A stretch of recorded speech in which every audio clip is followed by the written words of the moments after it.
So in this episode, I figured we cracked into my history a little bit and the reason why I moved from Atlanta, Georgia, well, specifically DeKalb County, Georgia, shout out to DeKalb, to Georgetown, South Carolina. When I was in middle school, that's when everything really started. All the troubles, all the fighting. And, I remember I was just filled with so much hate. My God, it's crazy to think about.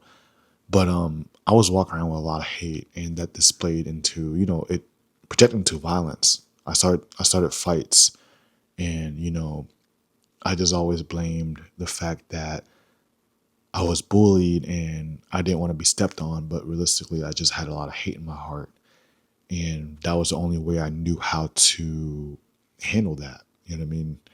And I remember, it got to the point where I started a fight club in middle school. I started a fight club. So during lunch hour, we would literally leave 30 minutes early and literally just have a fight club in the bathroom. We'll start a matchup and literally line everybody up and have a fight club.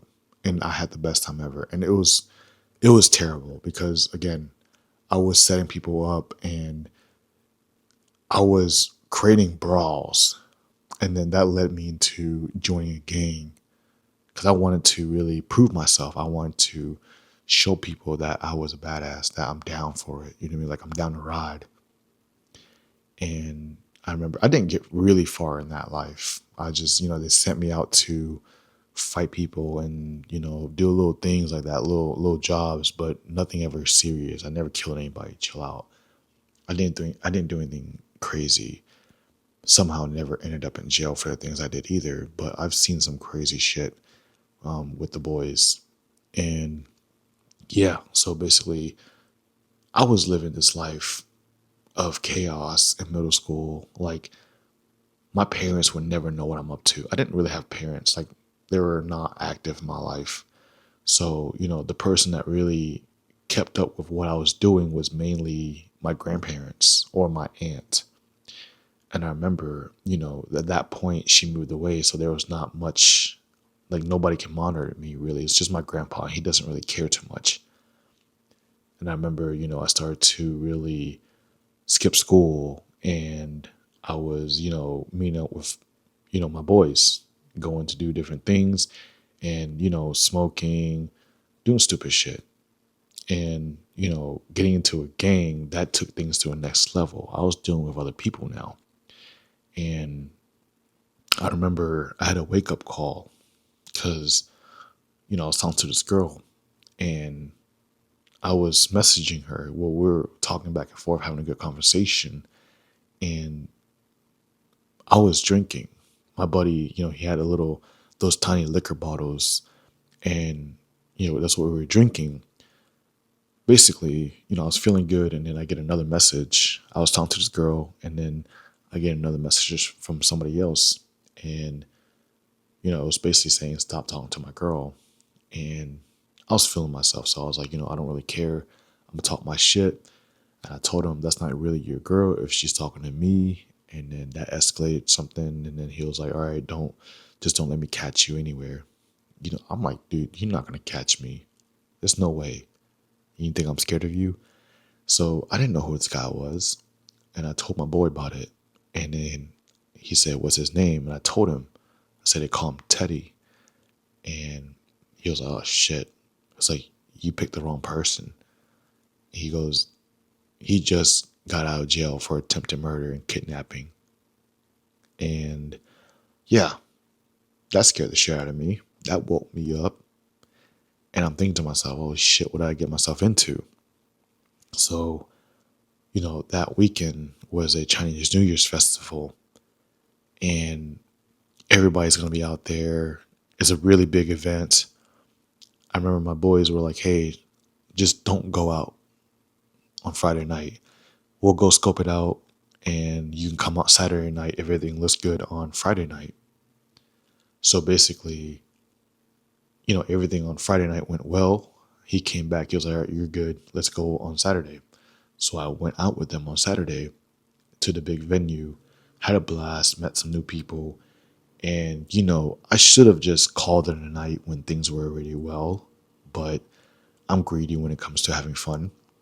So we hopped in a van and went to another event down the street. Now, mind you, this is a Catholic church. And yeah, we're here, we're hanging out, and I'm talking to my new guy. I'm talking to my new buddy. He just met me, and I get a tap on my shoulder. I turn around. There's a dude that's like twice my size, and he asked me, "Are you Andy?" I was like, "Dude," it's like, "No, my name's Nick." And then the dude next to me, Eric, he was like, "You just told me your name was Andy." And I was like, and I can't be mad at him because he doesn't know the situation. Okay.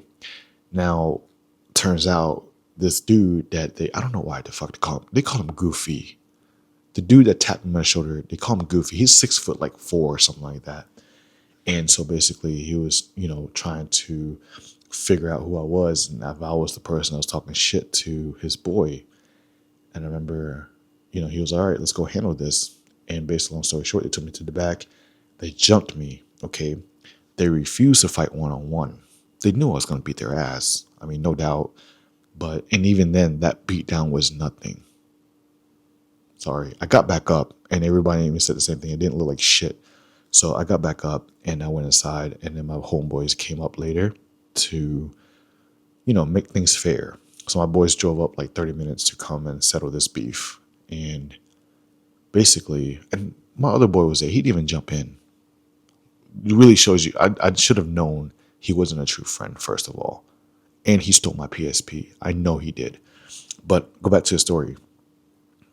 Basically, my boys came up and they're like, okay, let's settle this one-on-one fight, Andy and Teddy. That's it. Nobody jumps in and that's it. And if anybody bitches out, they get their head shaved. That's the rule. So we go back, same spot that, I got jumped at. And then we're about to fight one-on-one. And yeah, the other dude, the op, bitched out. And yeah, he was just like, yeah, somebody's coming. Nobody came. Literally, he just bitched out. And the same person, the next day, he texted me. Not text me, he messaged me on AIM. I don't know if you guys know what that is. You're probably too young. But he messaged me and said he knew where I lived. And he was basically asking for ransom money of $10,000 or else he was going to kidnap me. And I'm sitting here thinking, dude, I'm freaking 14 years old. Where do you think I'm going to find $10,000 from? Like, what's going on here? But thankfully, I knew a homeboy and I hit him up and I told him the situation and never heard from that again. So, yeah. Turned out, I ended up in Atlanta. The dude who tapped me on the shoulder and jumped me, Goofy, he's in a wheelchair now. Yeah, what goes around comes around tenfold. So I'd be careful how you treat people and yeah. But yeah, the whole thing, moved over here, brought my troubles with me, ended up worse throughout the years. That's a whole different story, okay? But basically, I tried to make a name for myself when I moved over here. Like my aunt, she was living here already for a couple of years before I moved over. And she decided that it might be a good idea for me to have a fresh start here in Georgetown, South Carolina, where there's not much to do. Like, dude, I'm from Atlanta. We had something to do every single weekend, any day of the week. There was always something to do, and I had so many friends. So when I moved here, it was a miserable time, and not having friends, I had to find a way to make a reputation for myself and then also get myself back into the same people I was used to being around, which were gangbangers or, people who sold drugs. That's what I was used to. You know what I mean? Like, I'm used to that low life.